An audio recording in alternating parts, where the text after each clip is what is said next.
Good evening and welcome. I'm Steve Gumbley. I'm the Acting Director of Faces and Voices of Recovery, and I'm a person in long-term recovery. For me, that means I've been free of addiction since 1986, as a result of which I have had an almost 30-year career in this field. So,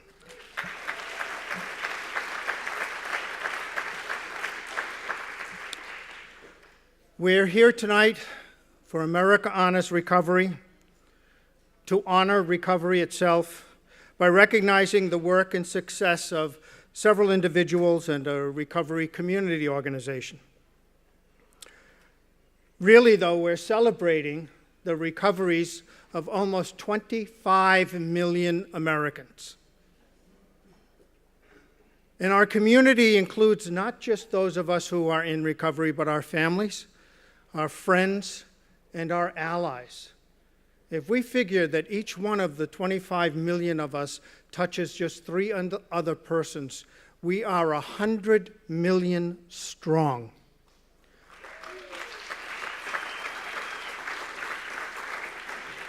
We need to build that voice, and we're honoring folks who have worked towards that cause over the past several years.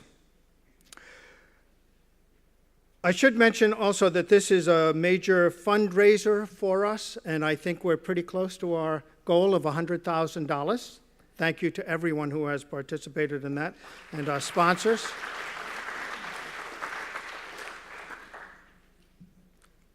That also speaks to the need of the idea of recovery philanthropy. If we look at other chronic disorders, cancer, hypertension, diabetes, folks raise lots of money from individuals. And we need to do more of that in our community. We need to become more aware of and more committed to recovery philanthropy, and not just expect government and foundations to take care of this for us. The American Cancer Society is successful because individuals support that. We need to move in that area in our field. I would like to, as you probably know, this has been a period of transition, kind of an extraordinary year for Faces and Voices. And the people who have been intimately involved in that are the Board of Directors of Faces and Voices, and I would ask if they would all stand, and we can thank them for the work that you've done.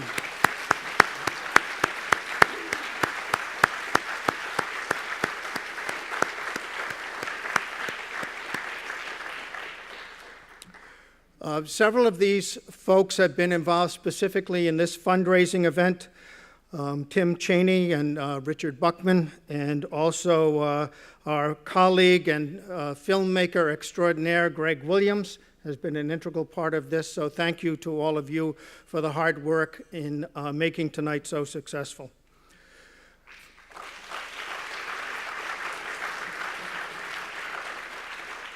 Finally, there are 2 people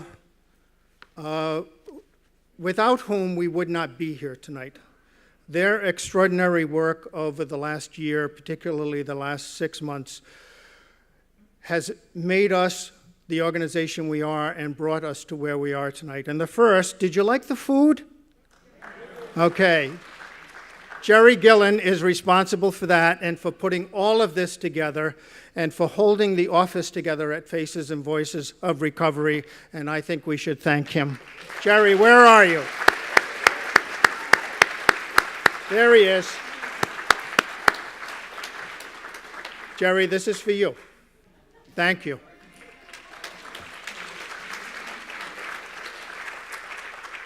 And last but not least, we have had the blessing of great leadership, a person who has helped steer us through difficulties and successes for the last couple of years, but particularly in the last 6 months, our board chair, Donna Dimitrovic. Thank you.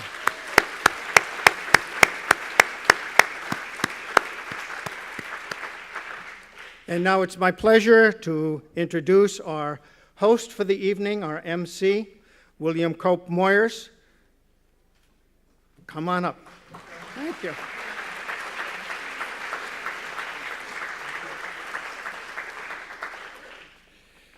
Thanks, Steve. Thank you all for being here this evening. My name is William Moyers. I am the Vice President of Public Affairs and Community Relations for the Hazel and Betty Ford Foundation based in Minnesota, but I spent a lot of time here, and it was here in this room that I've celebrated the Faces and Voices of Recovery for several years now, including the highlight, I think, of what we've been doing for the last couple of decades, which is the film The Anonymous People, which we'll talk more about later on. But in that role, you'll notice in the film that it says that I was established in 1994, which, Greg, is a really great way to put it. But I was actually minted. I was minted in 1989. There's a difference between being minted and being established. Some of you know what I'm talking about. I began the road of recovery when I came out of a psych ward in New York City in '89 at the age of 30, but I didn't sort of get it and become established and committed to long-term recovery until the morning of October the 12th of 1994. And I can tell you that it's a lot better being established than it is being minted.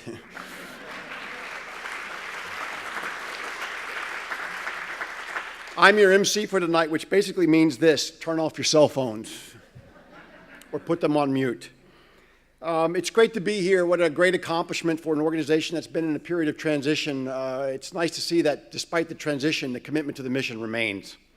And as a result of that commitment to the mission, thanks to the board and to the staff of Faces and Voices, here we are for another year of celebrating the Faces and Voices of Recovery. I'm also the timekeeper tonight, so if you're going to be at the podium and you see me edging this way, Chris and others, make sure you know that I'm coming to get you. And I'm as fast as you are now, because I've been doing this for a long time. Listen, one of the great things about being back here is being able to see old friends and fellow travelers from way back, and also to meet new people and new organizations. And at this time, I'd like to recognize somebody or an organization that I got to meet tonight, along with some of their staff who are here. It's the group Natural High, who is our partner for America Honors Recovery. And with that, I'd like to introduce a short video that will tell you more about what Natural High is all about. So let's roll the video.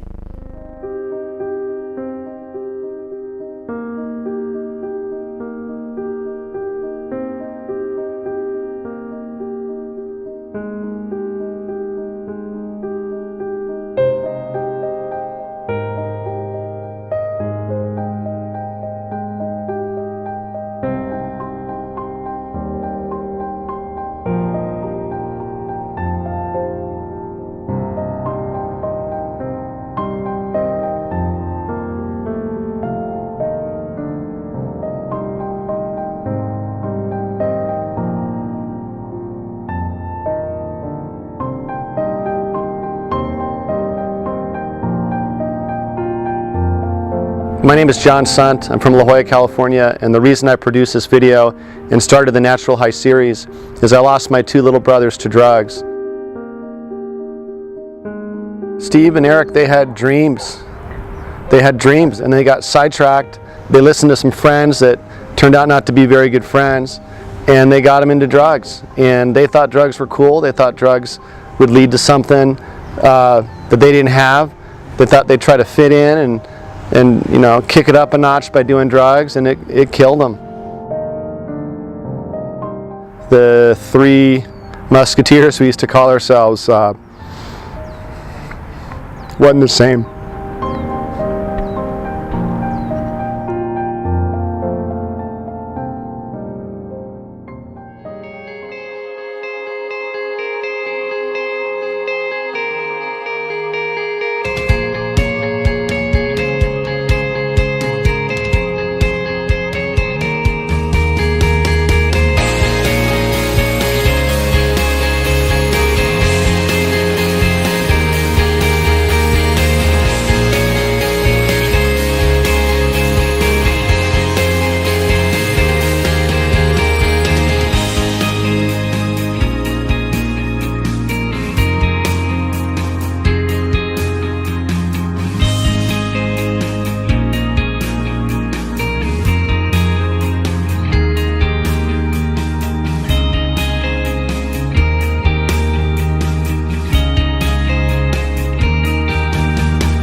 I was doing drugs, would I be successful as I am today now? No, drugs take you away from who you are.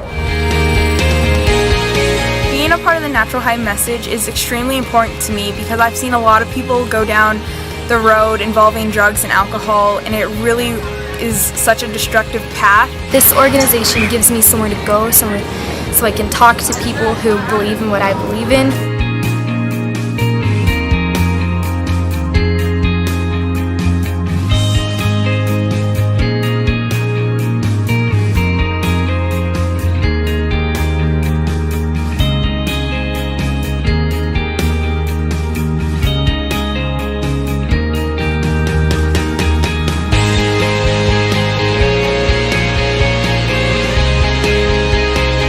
I say yes to music. I say yes to golf. I say yes to music. And I say yes to music. I say yes to sports. I say yes to sports. I say yes to photography I say yes to my natural high. because it makes me feel awesome.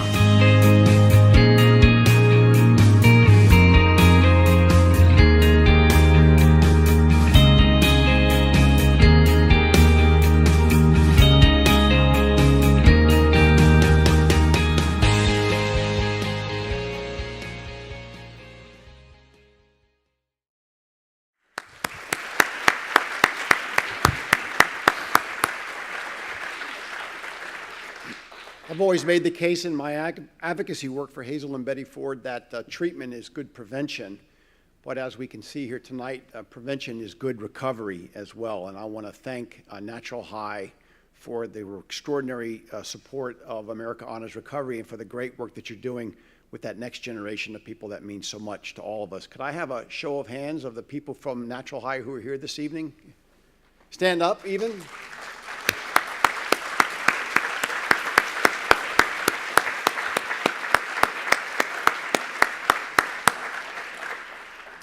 Thank you. At this time, I'd like to recognize, it says on the script that was prepared for me, which is always a risk with me anyway, since I've never been good at following scripts, story of my life. To see if I can recognize some of the dignitaries who are here or the special guests. Now, before everybody stands up and raises their hands, I know this is a room filled with egos, even though we're in recovery. When I say that, I'm talking about people like Patrick Kennedy. Is Patrick here, or is he still out in the, where is he? He's outside? Still outside, lobbying? Oh, well. Patrick. He's not hearing. Oh, well. Patrick, can you run down here carefully to the front here? Just come on down. Come on down.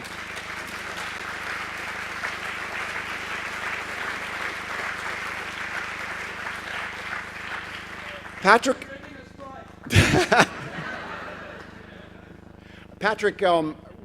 we just wanted to recognize a couple of the people who've really been instrumental in leadership among our special guests. And you're not on the agenda to speak, but if you would just say a brief word to the audience so we can stay on time tonight. I want to just recognize Patrick's incredible commitment to our cause of recovery, whether he was in Congress or outside advocating on our behalf. Patrick Kennedy. Thank you. Thank you, William. There's so many people to acknowledge, but I particularly want to acknowledge Pam Hyde.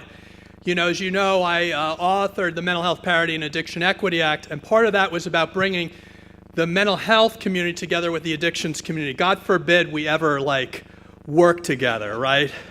Because payment systems are separated and everything else. So before we get to integrate with the rest of healthcare, we need to first integrate amongst ourselves.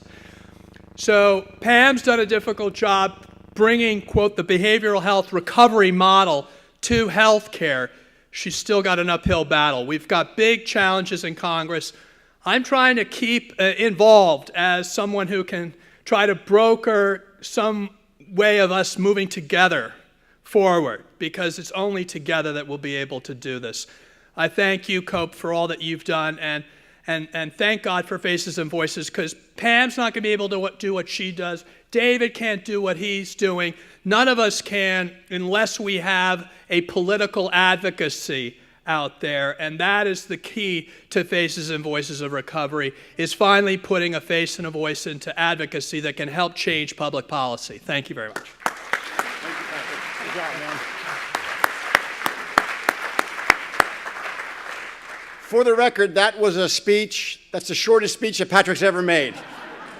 Thank you, Patrick. And thank you, Patrick, by the way, for your great advocacy work on the issue of marijuana legalization, what it is and what it isn't. And your work with Kevin Sabet and Project Sam has been really extraordinary in being an advocate for what we know is the truth. Thank you, Patrick Kennedy. Did Senator Whitehouse get here yet? He had made the commitment, Jerry, that he was going to come, but he was in between events with the president, so I don't think he's made it quite here yet. And some of our other dignitaries are going to be at the podium here in just a moment. So with that, I will turn it over to a recovery sponsor for America Honors Recovery tonight, Ray Tomasi. There you are, right there, Ray. Yeah.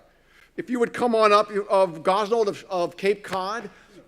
Yeah, I know Cape Cod, but I never get invited to be there. But anyway. Come anytime, brother. But thank you so much for being here tonight and for your great advocacy work for more than 40 years now, helping people overcome addiction. Thanks, Great. Bill. It's all yours. Thank you. Thanks, Bill. I have just a few things to say and then to introduce someone who's very, very special, not only to me and to our organization, but to all of you and to everyone across America, really. And in thinking about my 60 seconds here, I wanted to make sure I thought about that very carefully. You know, I thought back, actually looked back at my calendar. It was January 12th, 2012. We were doing an event on Cape Cod with Chris Herren. Now, if you do an event on Cape Cod in January, that immediately is questionable. But so we did an event. Chris was going to come and speak. It was early in his speaking career, and we had a hall of that held about 500 people. And in the middle of the afternoon, the buzz started to go around. We decided to move it to a hall which held 1,500 people. By the time we got there, and by the time Chris came out, there were 2,200 people in the audience. That was the night that I knew that what Christopher Herren was doing was something very, very special that touched people. Now, people came because Chris Herren used to play in the NBA. No one who left there even thought about Chris Herren playing in the NBA. His mesmerizing presentation, his compelling account of his experience, but more importantly, his story about recovery and what it can mean to everyone has changed the lives of people throughout this country. So those 2,200 have now become 500,000 across the country. He crisscrosses this country telling the story, not so much about the darkness, but about the light and the hope and the promise of recovery. And that's the message that we need to get out there. That's the message that changes people's minds about addiction, about treatment, and about the possibility of new life. And so I'm very, very pleased to be the person who asked Chris to come up and accept the Voice of Recovery Award. Mr. Chris Herren, my friend.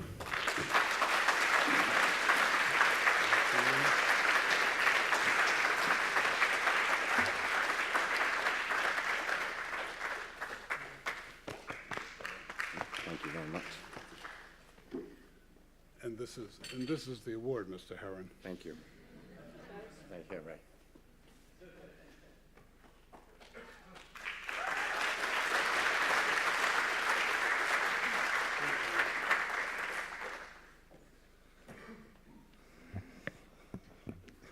Yikes.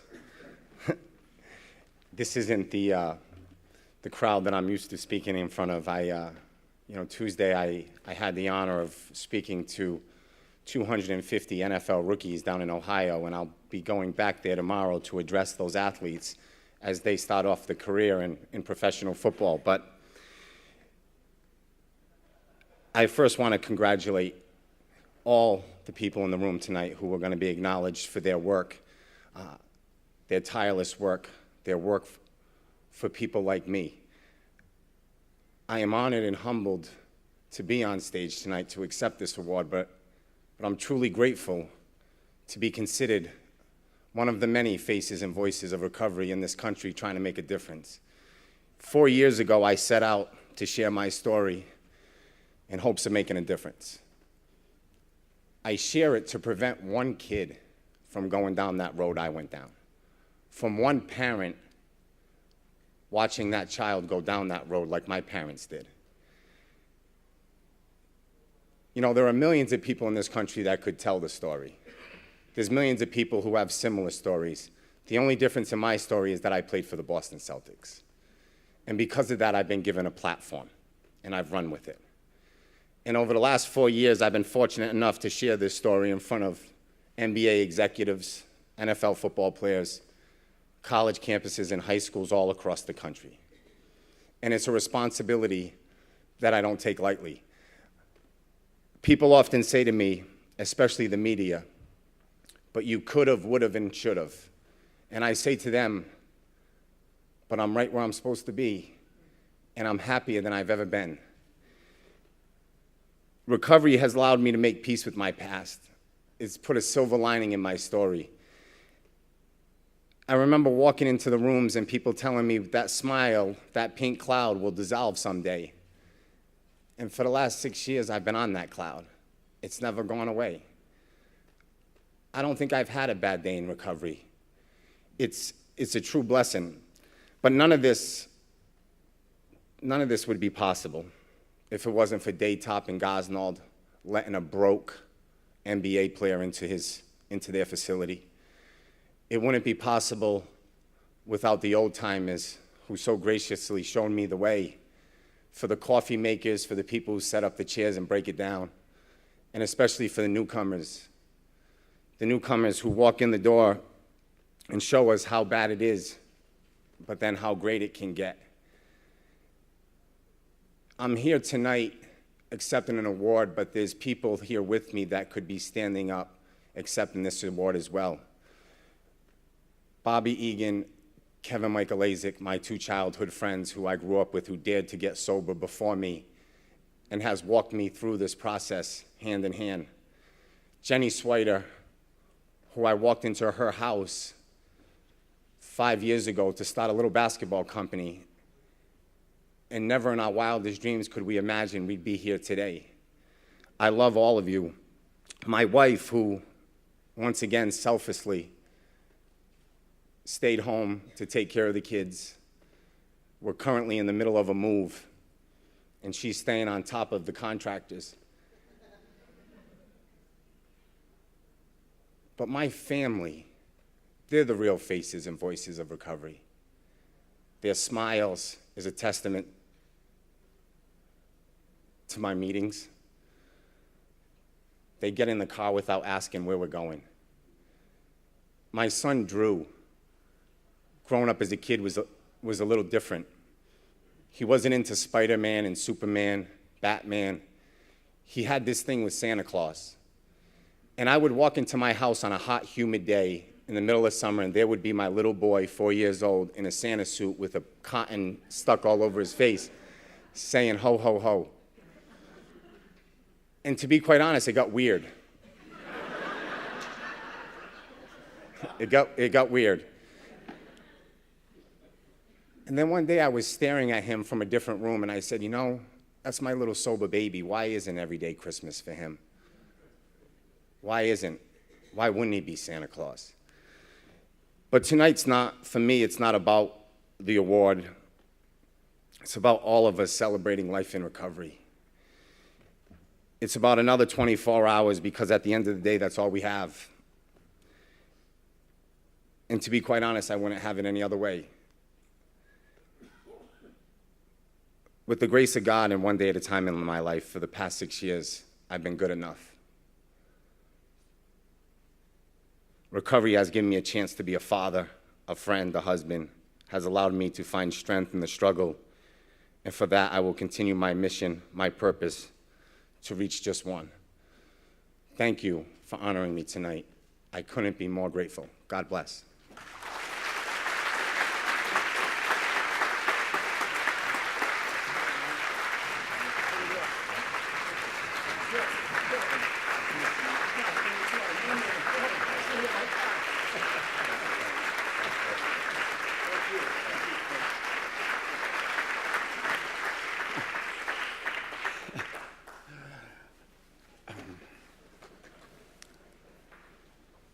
When Chris and I were changing places on the podium, we shook hands and hugged, and he said, William, it's nice to finally get a chance to meet you. And the same was for me. The first time we've met face to face, and yet I feel like I know you so much because I've watched that film so many times. But in all candor and in all seriousness, as many times as I've seen that film, and I've maybe seen it 15 times, and I see it differently every time, but I get the same reaction every time I see your part in it. And the part that gets me choked up, Chris, is when you stand in front of that audience of parents and their kids and talk about the story. You share that story of when you spoke in that school and those 3 or 4 people in the front row with the purple shirts on identified themselves for what they were and were laughed down until you helped to give them inspired hope. And when I hear you tell that story, I know what's coming and I still can't help it.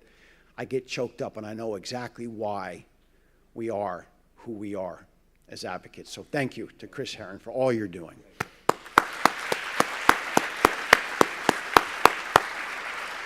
In the script, it says that when I introduce our next presenter and speaker, that we need a bio for David Minetta. But in all candor, I don't really need a bio for him because as much as I could say about David, I will say this, David. You are the deputy drug czar, the deputy director on the demand side of the equation. And what that means for everybody in here is that you are our champion. You really understand that this war on drugs is one that has to see the problem for what it is, a healthcare problem that can be solved in part through treatment and personal responsibility. And you have never shied, despite the politics of Washington and the politics of this field, you've never shied from being the great champion, not just for ONDCP, not just for treatment providers like Hazel and Betty Ford, but for the people who are here in this room tonight. And so, David, I don't need to say anything else about you except thank you for who you are and what you represent. David Minetta.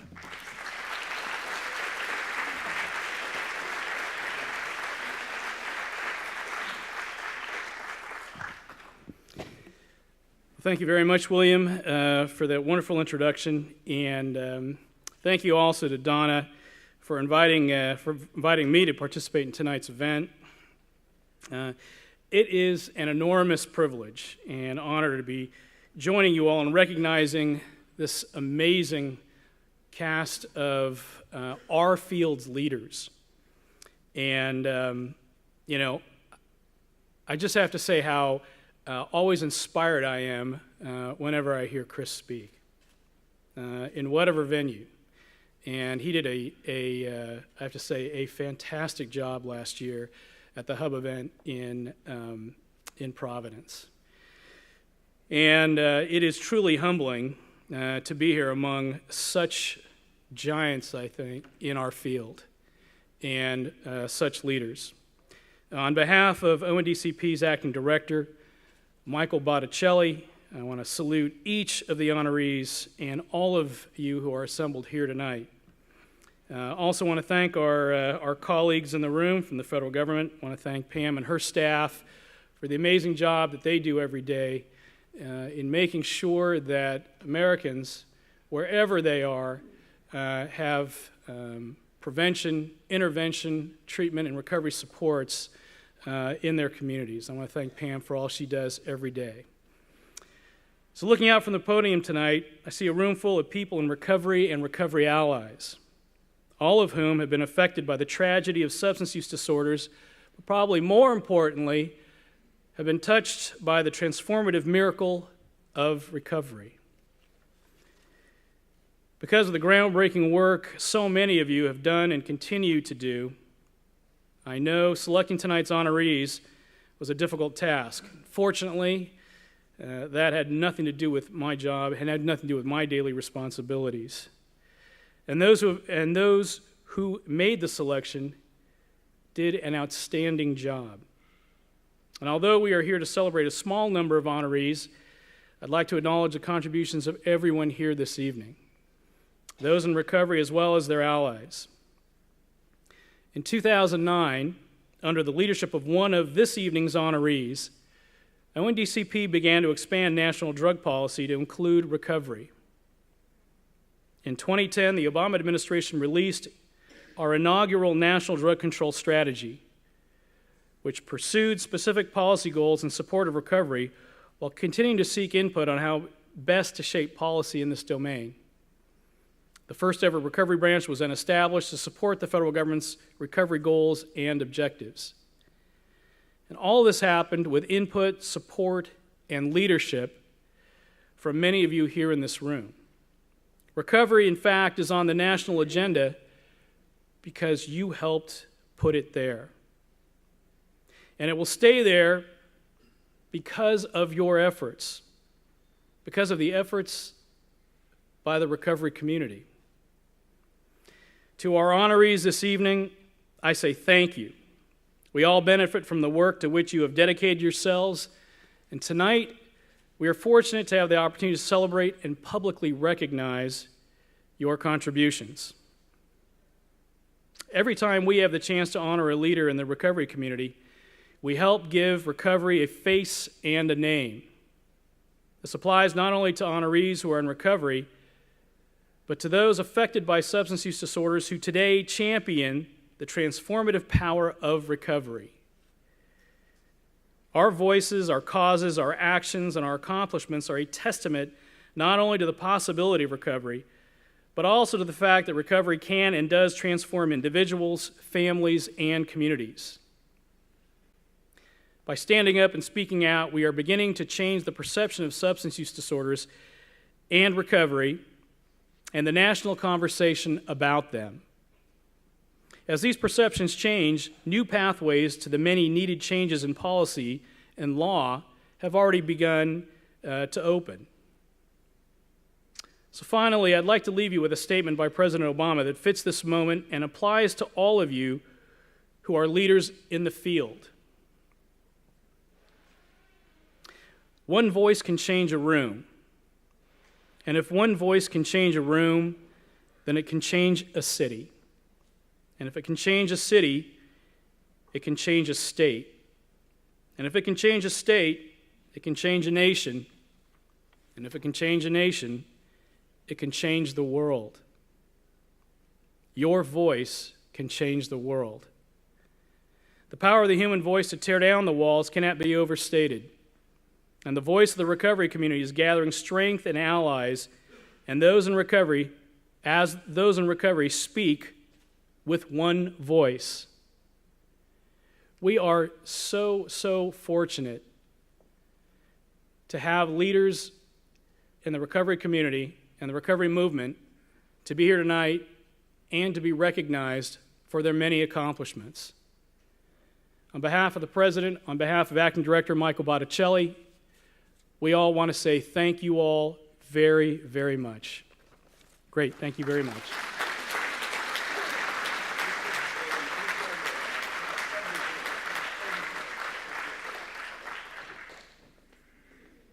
Thank you, David, for lending your powerful, consistent voice to our many faces and to the cause that brings us here this evening. I come from the land of Minnesota, the land of 10,000 lakes and, before managed care, 10,000 treatment centers. Some of them are still around, and Hazelland and Minnesota has been a, if not a birthplace, it has been a platform for treatment and recovery for many, many decades now. Reverend Vernon Johnson was one of the great pioneers in Minnesota who came up with this novel idea that addicts and alcoholics didn't have to hit bottom, or didn't have to hit bottom to be saved. I never knew Vernon Johnson, but I have known many, many people who owe their lives to his approach that there is a chance before bottom. I'm one of them. I've been given 5 lives because I hit bottom 5 times. Bottom that wasn't death, as we know in this illness, but a bottom that was intervention, compassion, accountability, treatment, and recovery. Tonight, we have the Vernon Johnson Awards that recognize the pioneering spirit of Vernon Johnson that lives on in the honorees this evening, who will be recognized for carrying on what Vernon Johnson started so long ago. Pam Hyde is one of those, like David, who has been tireless in her commitment to our cause. Pam, before I ever got to know you, I got to know Samhsa back in the mid-90s when I began working in this field, and I got to know Yvette Torres quite well early on. And Yvette, I think she's here this evening. Yvette, thank you for being such a great champion for what we do. But Pam, in the last couple of years, I've gotten to know you too. And the reason why I've gotten to know you is because you keep coming around. You keep coming back and bringing the administrations and your organization, Samhsa, you're bringing the government to the table, and not just to the table as it relates to the problem, but to the table as it relates to the solution that we honor this evening. And so without further ado, Pam, please help us welcome Pam Hyde.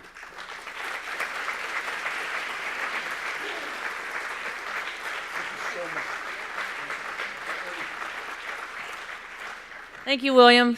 You heard that William said we have a script, and you heard William say he wasn't going to stick to the script. So I promise I will quickly stick to the script, but first I just want to say how pleased I am to be here. I am always honored, as everybody who's already spoken has said, and humbled to be here. We are your employees. We are the federal government employees who work for you. And I am honored every day at what Samhsa does. I want to just take a minute, if I may, to thank the Samhsa employees in the room. If you would just wave your hands.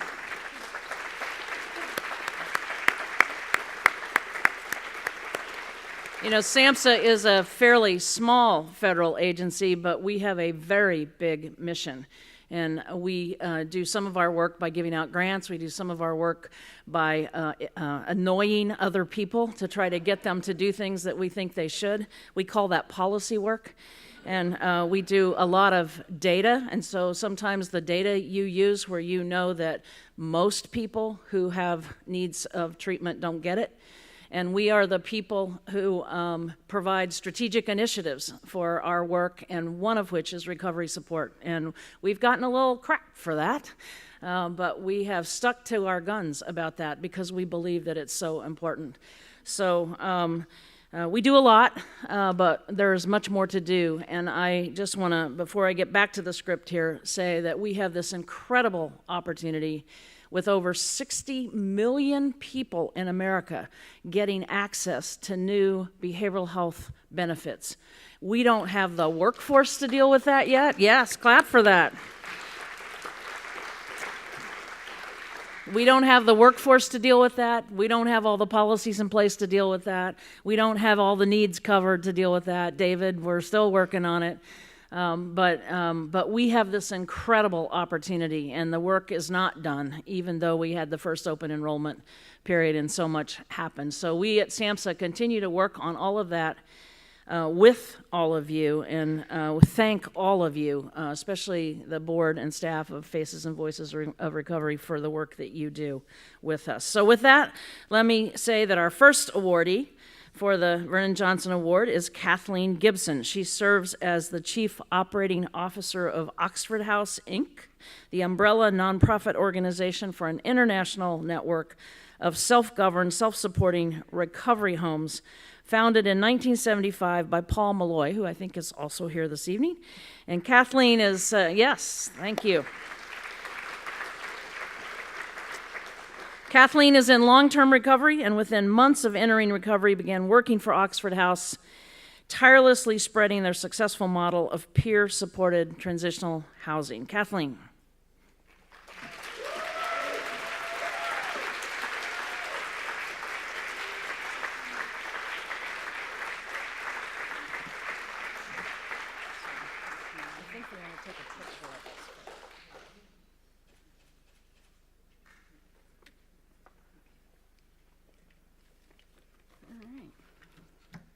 I had to take a few notes to come up here tonight. I'm Kathleen Gibson, and I'm a woman in long-term recovery. That means that I haven't used a drink or a drug since January 15th, 1993. Did I do it right, Yvette? Just kidding. I'm very grateful to be here, and I'm very honored that Faces and Voices gave me this opportunity to come up here and speak. I work in an organization full of people that can come up here and speak for hours, and I'm usually the one back in the spotlight. So this is a rare opportunity, so I'm going to take advantage of it for a few moments. I was very stunned when I was, Jerry called me and said I'd been nominated. I didn't even know I'd been nominated for the award, so it was very special. I want to say that it's really because of two people that my career kind of went in this direction. One was a visionary, and one was a believer. In the fall of 1993, I had about 9 months sober. I was lucky enough to go to inpatient treatment, outpatient treatment, and then move into an Oxford house. In that, about 9 months in 1993, I was at a restaurant with these two men, and they were driving through North Carolina and were told to stop and talk to me. And they were grilling me on the Oxford House manual. So some of you have lived in Oxford House, you know about the manual. It is sort of our holy grail. And as I left the restaurant that night, I thought, how very strange to meet these two men. The visionary, of course, was Mr. Malloy, and the believer was James McLean. I got a spark of enthusiasm that I didn't think I would ever have again in life. I had done some things I wasn't proud of and shamed my family, and it was a tough time. But now I had something to motivate me to move forward. They hired me to open Oxford houses in North Carolina. There were 21 houses then. Today there are 175 in North Carolina.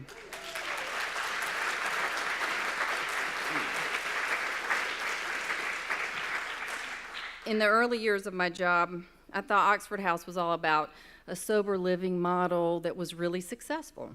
And I was right, it was. There was a bigger picture that I didn't see then, that I've been shown over the past 20 years. And that was that addicts and alcoholics could live in neighborhoods all across the country that weren't poor, economic neighborhoods, that or institutionalized, that we could live normal lives back in the community. This has become really the true struggle of what we do. So neighborhood after neighborhood after neighborhood across the country, we have Oxford houses next door to everybody, showing people one day at a time that we can stay clean and sober. And so for that, I am very grateful to be a part of the Oxford House organization. About 14 years ago, about 12 people formed a steering committee under Oxford House, Inc. and Mr. Malloy to have an annual World Convention. That year, I think we had about 200 people. Today, in September of this year, we'll have over 1,100 people that will gather in Portland, Oregon to celebrate recovery,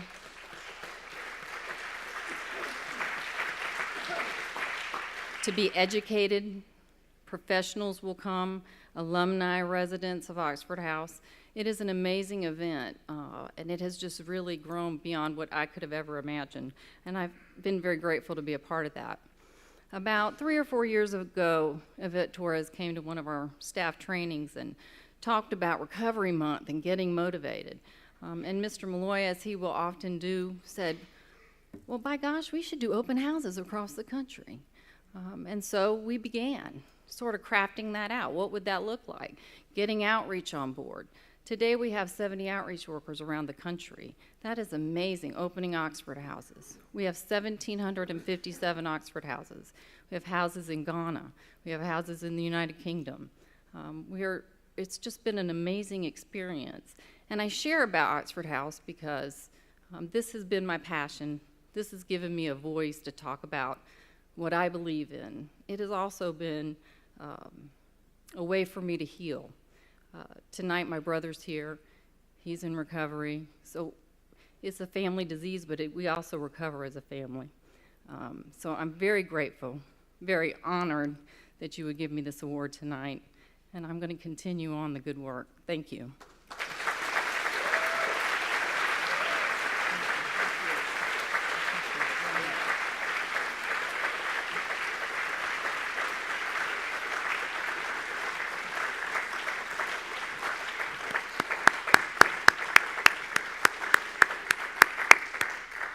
Congratulations, Kathleen. Our next Vernon Johnson Award is Denise Holden. Denise has made voicing the rights of people with addiction her life's purpose. Her own personal recovery has driven her passion for founding the RASE Project in central Pennsylvania. RASE provides assistance to all individuals affected by substance use issues and problems and concerns by fostering progress, enriching lives, and ultimately enhancing the recovery process. Denise was chosen as one of 18 women from across the country in the inaugural Women's Addiction Services Leadership Institute sponsored by Samhsa's Center for Substance Abuse Treatment. So, Denise, come on up.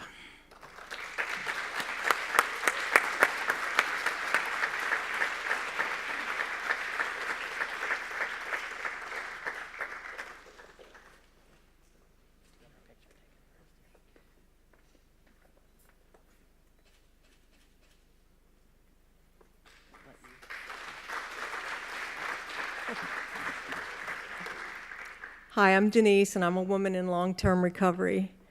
My story started a little over 30 years ago when I walked into my doctor's office and talked to him a little bit about what was happening in my life, and he made a phone call, and a few hours later I ended up in a detox. And I stayed in that detox for 7 days, and after that I went to a treatment facility for 6 months, and after that I went to outpatient treatment for another 6 months. There was no one fighting with me to come out of treatment. There was no one that had to advocate on my behalf. It was as easy as pie. I just went and I was in treatment and I was in recovery. Sadly, that doesn't happen very often today, and that's why I do what I do. It wasn't until I was in that treatment facility for about 2 months until I realized that I wanted to be in recovery and that this was something I could do. And after that, the place where I was in treatment hired me, and I started working in the field, and that's where I've been ever since. I love working with people in recovery. I think we are some of the most intelligent, witty, creative, courageous, kind, and wonderful human beings that there are. And I'm very proud to represent the recovery community. About 13 years ago, we started the RASE Project. It wasn't just me, there was a group of us, and it's always been a group of us who work together to help people that are seeking recovery or who are already in recovery. And we started out in 2001 with a little over $30,000 in startup funding. And a few years ago, we went up over $1 million in revenue. So last year,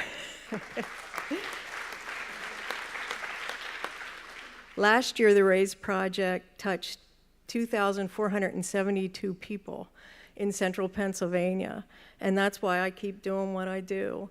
And I want to thank everybody that's here tonight. I want to thank Faces and Voices of Recovery and the recovery community and my co-workers who work just as hard as I do, my family and my husband, who spends many nights alone because I'm out there running around for people in recovery. Thank you very much.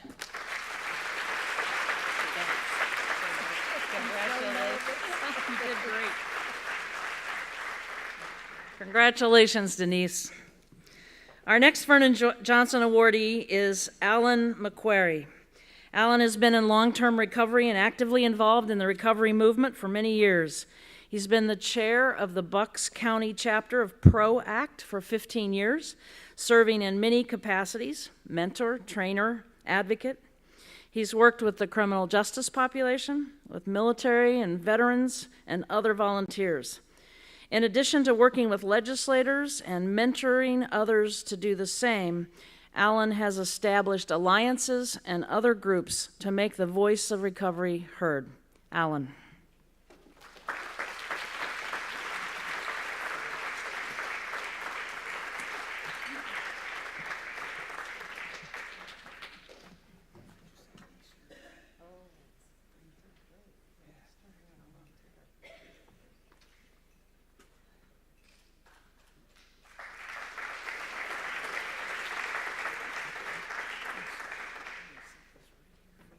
I've just had knee surgery, and I'm trying to try out for the Philadelphia Eagles to kick the extra point. So I'm in a recovery process with that too. My biography says I've been in recovery for 29 years. My oldest son has been in recovery 15. My youngest brother was in recovery 10 years before he died of cancer. My oldest son called me one night. He was in the Navy SEALs, and he said, "Dad, I'm in trouble. I need help." And I was sober enough to answer that call, and I knew what to do. He said, I'm not only driving under the influence, I'm jumping out of helicopters, And so he went to treatment, and when he went to treatment, he was in a group, and he came out of there and has been a solid person in recovery and helped many other people. Now, in this room tonight are a number of PROACT volunteers and staff, and I stand on their shoulders to receive this award, because you can't do this without dedicated, committed staff and volunteers. And one of the main purposes of PROACT is started out to be advocacy. And we advocated for and represented members of the recovery community who could not represent themselves. And it was mentioned here earlier, when I got into recovery, I could show up at a rehab with my suitcase and they'd let me in. But today, there are people who do not get treatment of sufficient duration, quality, or time in the program to come out of the rehab stable enough to get on their feet. But after they do get out of rehab, my brother, who was in the treatment field, told me, "I hate to take people to the front door and let them go because they have no recovery support to sustain their recovery when they leave here." So our recovery centers are places where people come who have been into treatment or have not, but all of them need help to sustain whatever fragile recovery that they have. And I'm grateful for the opportunity to have been asked to serve with PROACT 15 years ago, because I felt as honored the day I was asked to chair that group as I am tonight, because it meant that I had enough recovery capital to give back. But I did not get that recovery capital by myself. I got lots of support to get into treatment. I got support when I got out, and I had a job, and I was able to keep my job. But there are a lot of people who lose their employment, and for many years I was a teacher union representative, and we represented members in crisis. And one day I asked this fellow colleague of mine to help me with a case because he was an AA member, and he ended up asking me, "Allen, do you think you're an alcoholic?" And I said, "Charlie, I'm 80% sure, but I'm not 100% certain." So he soft-handed me off to a woman who gave me a test, an assessment they call it. And I passed that test without studying. I got a perfect score on that test. And she said, "Well, let's try outpatient, and then we'll try inpatient if that doesn't work. And I want you to go to AA meetings." Well, by the time I showed up with my suitcase at the rehab, I had 60 days in AA and weeks of outpatient, and I was ready to relapse. Now today, if I had 60 days in AA and had outpatient treatment, they wouldn't let me into a residential rehab. But that's exactly what I needed, and it took them 18 days to penetrate my denial. And finally, the doctor called me in and he said, "Look, you can't kid me." He said, "I am a gambling addict. I can count 8 books in a deck. I am such a drug addict that I roll a stanchion over to my bed and I shoot up so I can watch sports without interrupting the game. And I'm drinking scotch while I'm doing it. And if you think you can fool me, you've got another thought coming, and if you don't get serious about the next 8 days you have in this rehab, we're going to throw you out of here with a bad recommendation. Well, having grown up in parochial school, that is the worst thing you could ever say to a kid who was raised by the Sisters of No Mercy. You know, especially when Attila the nun was the principal. So here I am, sitting there wondering what I'm going to do next, so I spent the 8 days getting serious. And when I got out, there was somebody on the street to meet me, to take me around to the AA meetings and tell me why this particular AA meeting was a social club, and that one is good. That's the one you need to go to. But first, I'm going to take you to a meeting, which is a first step meeting, and on each side of the room are philosophers. They meet at a little table, and he said, for tonight only, you're going to go meet with the philosophers. And I went there, and I had the poor me's like you wouldn't believe, and they shaped me up. I told them, I said, my marriage is coming to an end after 23 years. And I said, well, it might take you another 23 years to make amends. And they kicked my butt. Well, that's the kind of recovery support that people need today when they get out of treatment, or if they don't get any treatment, they need a recovery center where they can go in and find out how to sustain whatever fragile recovery they have. Thank you very much.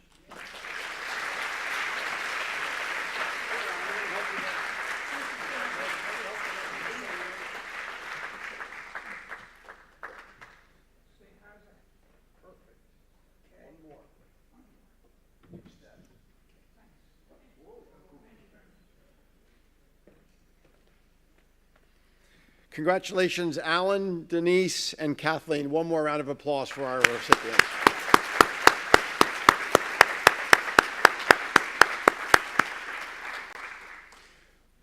One of the great champions of saying no when everybody else was telling him yes was Joel Hernandez. Joel Hernandez is somebody who stood up and spoke out on behalf of getting his job back when his employer said, yes, we don't have to bring you back after you get sober. I had a chance to meet Joel Hernandez not long before he passed away. I think it was in 2006. But his spirit is alive and well here tonight, and we give an award in his honor. If Donna, if you would come up from Optum Health and share more and make our presentation. Donna Dimitrovic.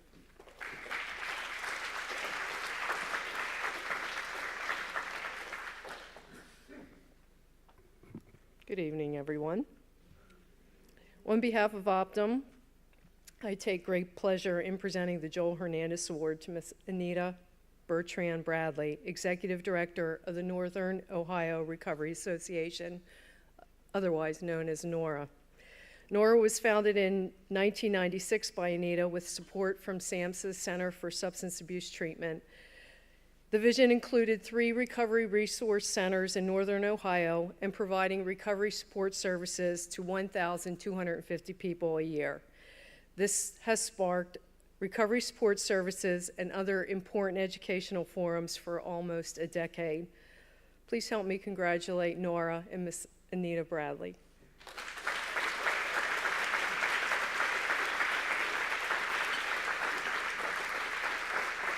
Holy crap, this is heavy.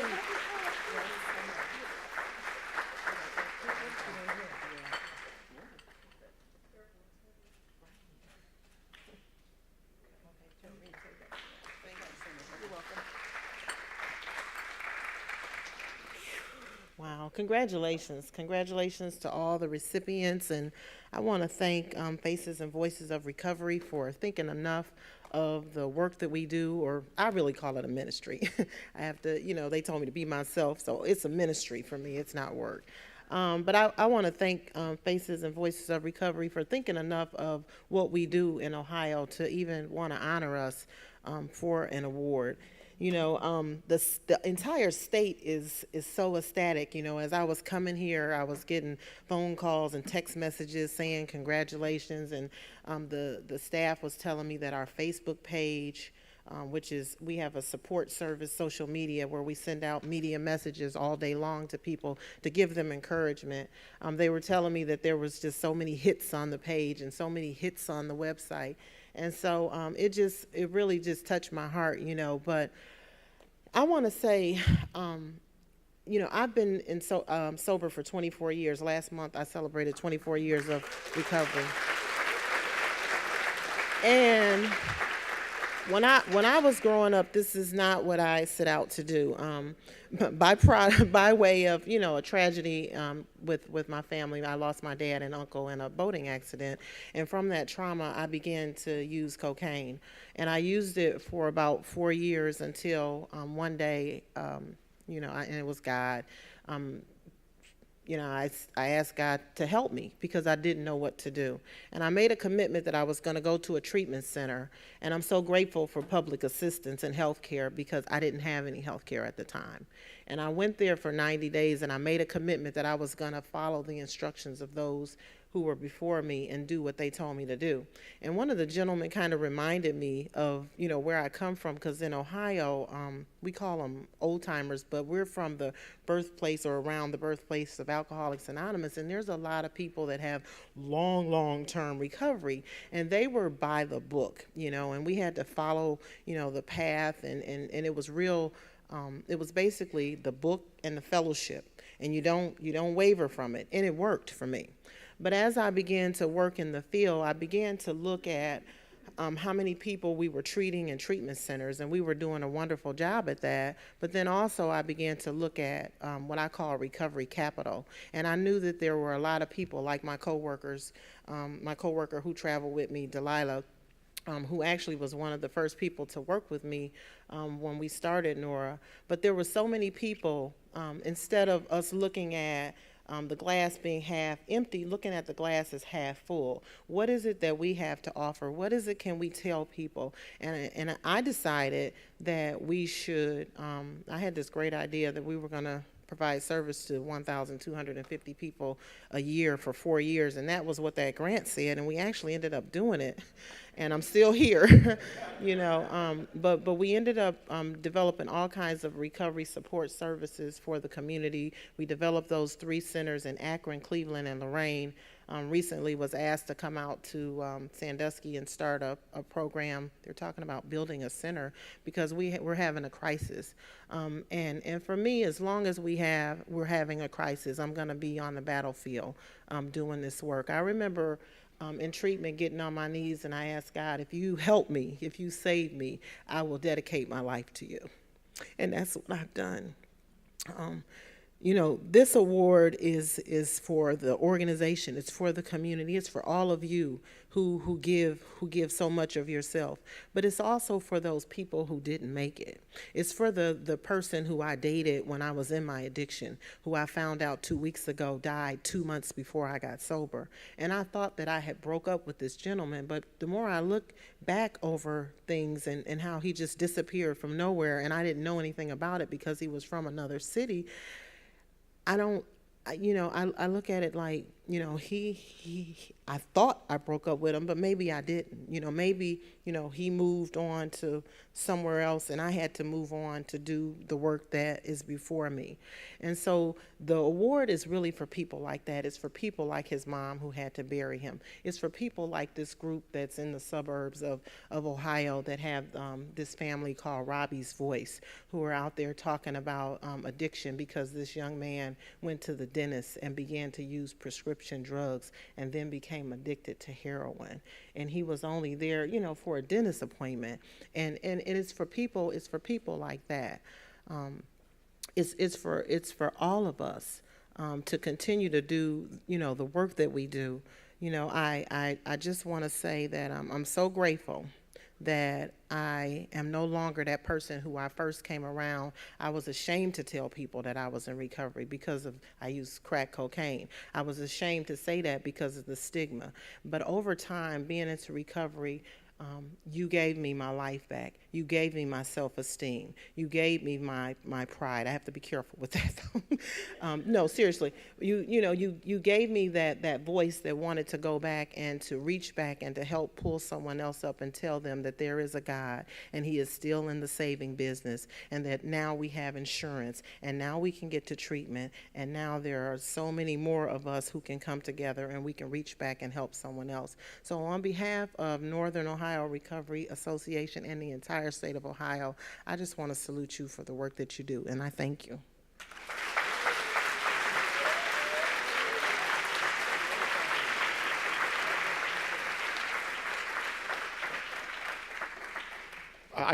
Anita was one of the very first people back in the mid to late 90s when I was roaming around in this hinterland of recovery advocacy that was actually not only advocating but getting results, Anita. And the work that you were doing in Ohio inspired me back in the 90s when I needed a lot of inspiring.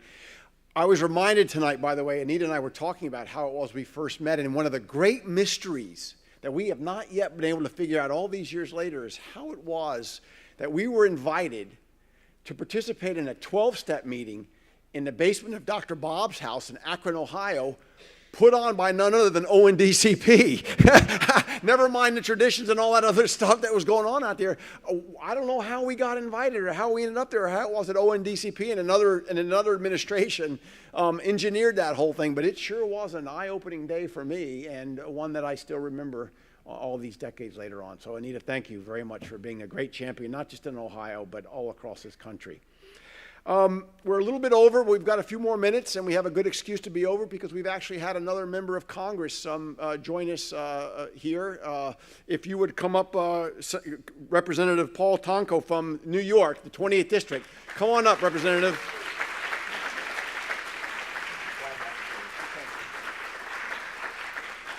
We're going to put you on the spot, but I know that's easy when you're standing behind the podium. Just to welcome you and to ask you to say a couple of words on behalf of Faces and Voices and America Honors Recovery. Thank you, Bill. Well, I apologize first and foremost for my tardiness. It's been a busy day on the Hill, and the President was just in downtown, and so it tied up all the traffic. But I'm here, and I am thankful that I was here early enough to hear the testimony given by Anita. And Anita, congratulations.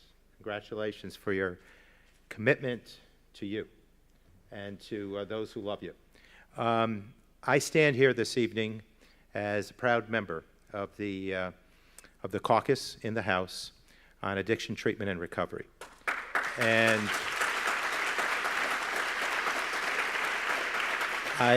thank you, Bill.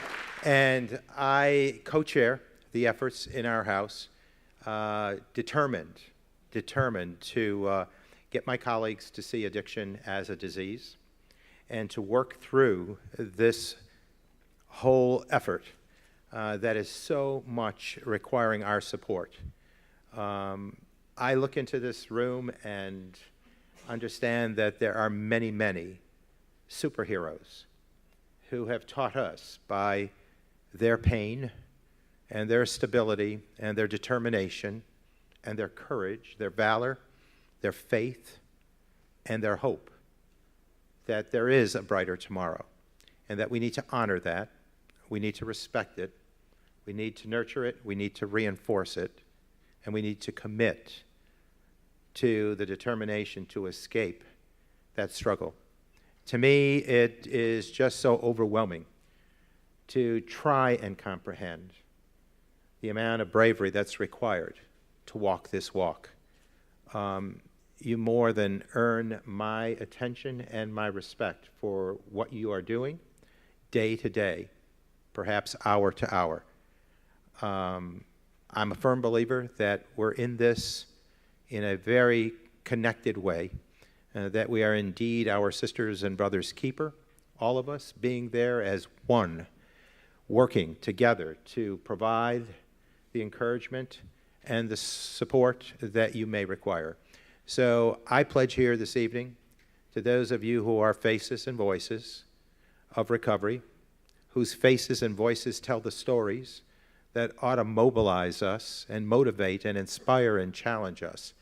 And I will work with every ounce of my being and my intellect to put forth a progressive agenda that speaks to the appropriate policies, the transformation in our statute, and certainly the providing of resources to make a difference. This is a powerful group that has a powerful story and that reminds every one of us, there but for the grace of God go I. God bless you. Thank you so much.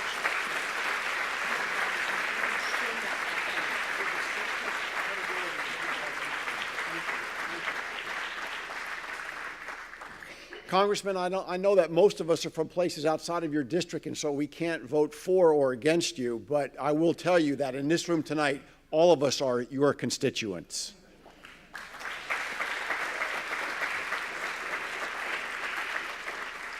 I think it's fair to say that all of us are also constituents of our next speaker, who's not on the agenda because he too has just shown up, but he's been a great champion for all of us in this room and has consistently added his face and his voice to our advocacy efforts. At this time, would you please help me welcome Senator Sheldon Whitehouse.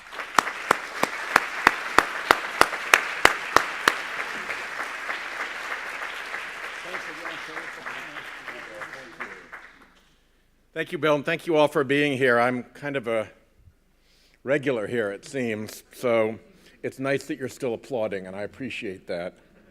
And I'm really delighted to follow Congressman Tonko to the platform. We were just at an event recently where he was being recognized for the American Psychiatric Association for his work on mental health and recovery issues. So I know he's a true champion on the other side.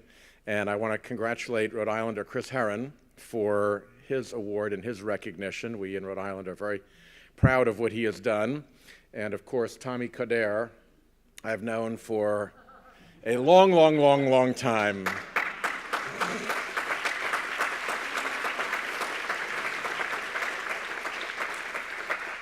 And I can't say anything nice about a Rhode Islander, particularly in a recovery context, without saying something nice about Tom Kader. So please know that this is an issue and a concern that I feel very strongly about. And I look forward to working with you on advancing legislation in a number of areas to help people who are walking the very brave path of recovery. And we have some good stuff going already. And your work supporting me and providing ideas and input has been immensely valuable. And progress is underway. So we will keep at it and try to make sure that the laws of the United States properly honor the courage and the value of Americans who choose the path of recovery. Thank you.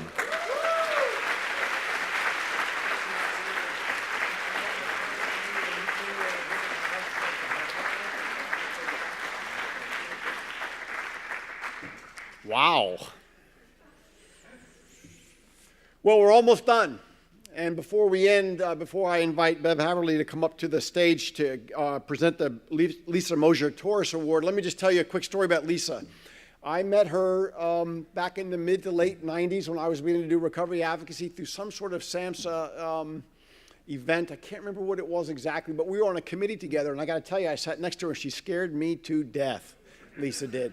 Because not only was she an attorney, not only was she an attorney in recovery, but she was an attorney in recovery who spoke her mind and advocated for those who had been marginalized largely in the recovery advocacy field, and that was those who were on medication. That was a long time ago in the scheme of things. And I'll never forget when she stood up and spoke out on behalf of people who recovered through medication, including methadone, because she herself was one who recovered that way. And she turned to me in one of the meetings, and when I was struggling with the whole notion of what is abstinence-based recovery, and she looked me right in the eye, and she said, "You know, William, I'm in recovery too. And as a result of being in recovery," she said, "I've given birth to a sober baby." And she said that to me back in 1996 or 97, but the fact that I'm standing up here tonight and sharing that story tells me that she was right. And like Joel Hernandez, Lisa Mojer-Torres lives on in our advocacy work today. Bev Haverly, you've been a great advocate who was established a long time ago. Please come up. I didn't say how long, but you can blame Greg Williams for putting their date in there. But come on up and help close us out here with our last award.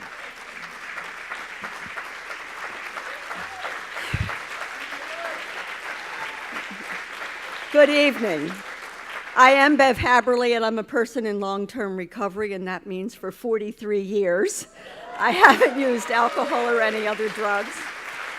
And over that time, I have had the opportunity to meet some incredible people and have a life way beyond I could ever possibly have or ever dream of having. And two of those people I happen to have the opportunity to spend a minute to talk about tonight, and it says a minute that I can talk about them. And Lisa was a tenacious fighter and somebody who had very strong convictions about the beliefs that she had. And we, even though she lived in New Jersey, she would come to our PROACT office in Philadelphia to really champion whatever the issue she had. And she would sort of fly in and tell us what we had to mobilize around next or how we had to do that.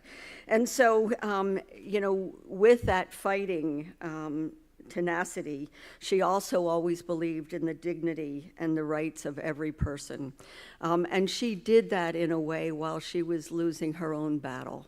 And she always continued to carry herself with that dignity. So it is truly a pleasure that I'm able to present the award to somebody else who has always, you know, been a tenacious fighter, and somebody who also would come into our office in Philadelphia and would tell us how we can talk about research. And we at times would be fighting about, you know, things that people would say that would be keeping people out of treatment and, you know, evidence-based whatever. And I can remember Tom saying to us, you know, when people say that, ask them who did the research, who paid for it, you know, and where was it published? And it was like for us, who had never really thought of those things, you know, like magic, that he was, you know, able to spend his time doing that. So Tom couldn't be with us tonight, but he always, you know, when I had the opportunity to call him and tell him he was getting the award, he said, oh, let me look on the calendar, you know, oh, I can't be there. So it's really okay if you don't give me the award. If I can't be there, I guess I don't get the award. But I'm really honored that I'm going to get the award, you know? And so we said, oh no, we still want you to have the award. So he did a video that, you know, really touched me when I got to see it, and I hope it touches you and really shows the spirit of why he's an appropriate recipient for this award. So thank you. Hi, I want to first say how grateful I am being awarded the Lisa Mojer-Torres Award.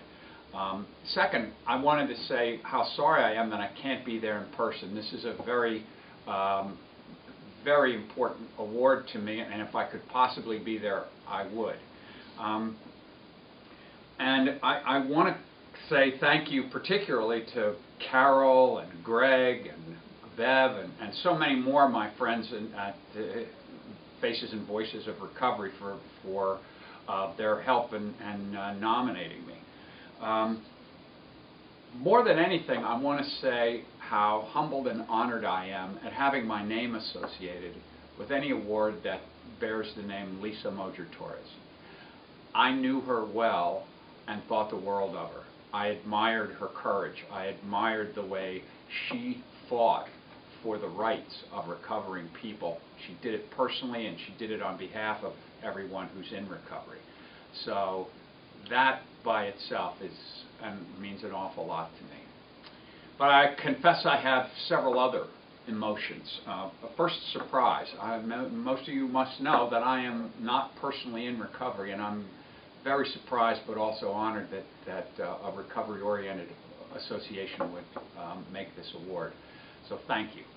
I have other emotions. Pride. Not so much pride in my own accomplishments, but just proud to be associated with the concept of recovery, best and first articulated to me by my now good friend, Bill White. It's a wonderful concept, and it's meant an awful lot in my work, and it certainly means an awful lot to people who are in recovery. I'm proud, too, to be associated with so many people who themselves are in recovery. I've learned so much from them. I wish I had learned about recovery earlier in my life. I think I'd have been a better person. As Bill White has always said, you've talked so much about addiction being like other illnesses, and it is, but the best you're going to be when you recover from diabetes is the same person you were without diabetes. In addiction, as Bill White has said, you're not only going to recover from the disease, you're going to be a better person than you ever were. That's an extraordinary thing to be able to say, and it has the advantage of being true. So finally, I want to say that I've been so honored and happy to be associated with Faces and Voices of Recovery. And I'm going to say something that you'll probably think is me just trying to be nice, but of course people who know me very well know I'm not that kind of a person. But here it is. Faces and Voices of Recovery is the most important organization in our field. And here's why. You are the constituents. You are the faces and the voices of people that are most affected, not just, but most affected by this illness. Without your organization thriving and doing the work that you're doing, there's no hope for advancing the research, no hope for advancing legislation. As again, Bill White and Carol McDade and many other people, Michael Botticelli, have made clear to me, you don't get the health care that you deserve in this country. You get the health care that you negotiate and advocate for. And it's Faces and Voices of Recovery that has the ability to bring the promise of recovery to so many more people. So I'm really sorry that I can't be there. I'd love to be with you guys today, but I couldn't be happier or more proud to be part of the work that you're doing and to have received the Lisa Mojer-Torres Award. Thank you very much.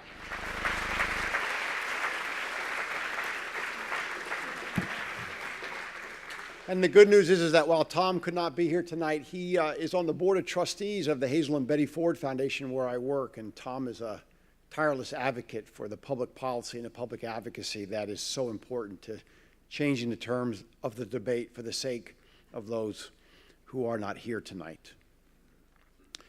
Before we close, and it is time to close, thank you for your patience as we've run a little bit over. We've had a good reason to.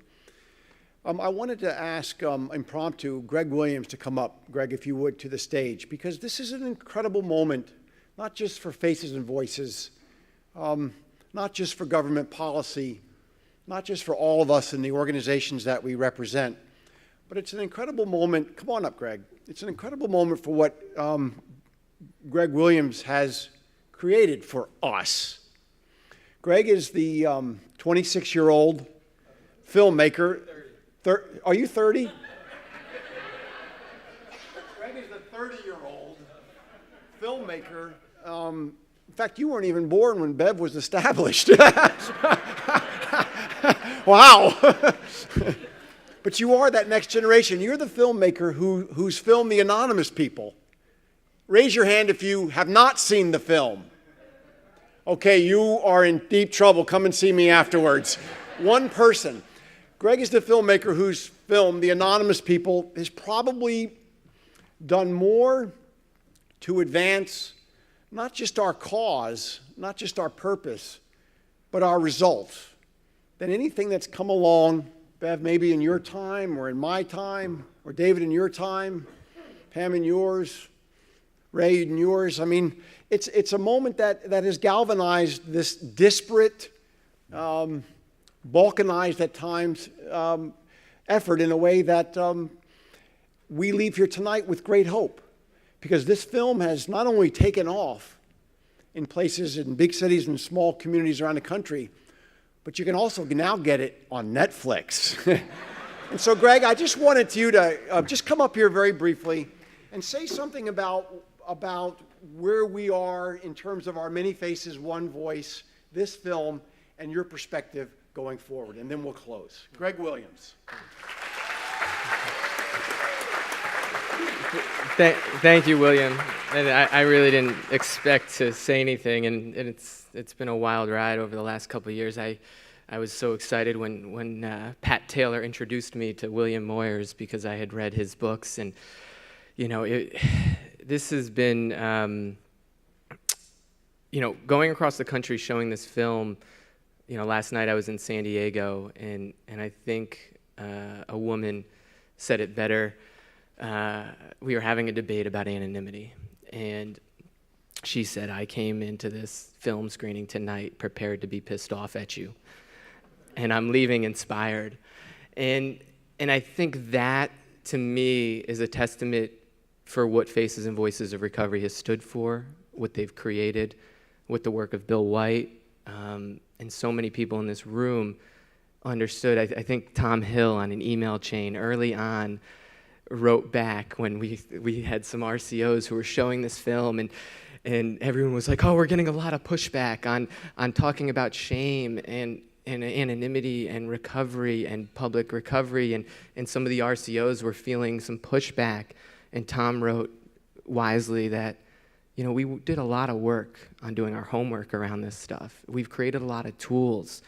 It's time to take those tools and educate the community using this new platform. And so I'm just really grateful to have been able to point a camera at you all, who, have really been the true inspiration. I mean, that's really what it's about. It's, I pointed the camera at the right people. It has nothing to do with me.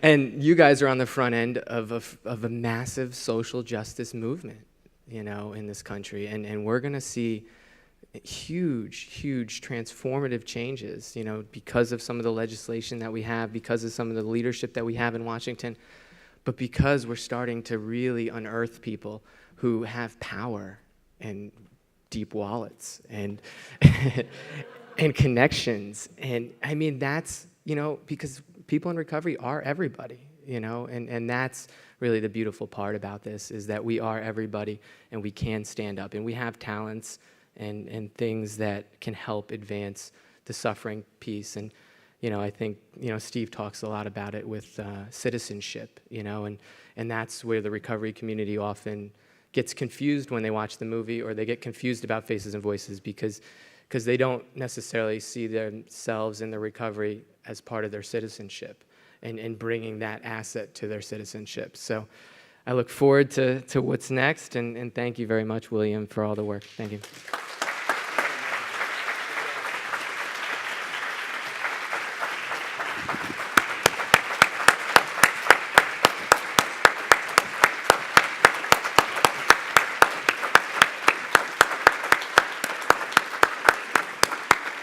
I can't think of a better way to end than with everybody standing up. And so on behalf of Donna Dimitrovic and the board of Faces and Voices of Recovery, our honorees tonight, our members of Congress, and all of you, good night and thank you.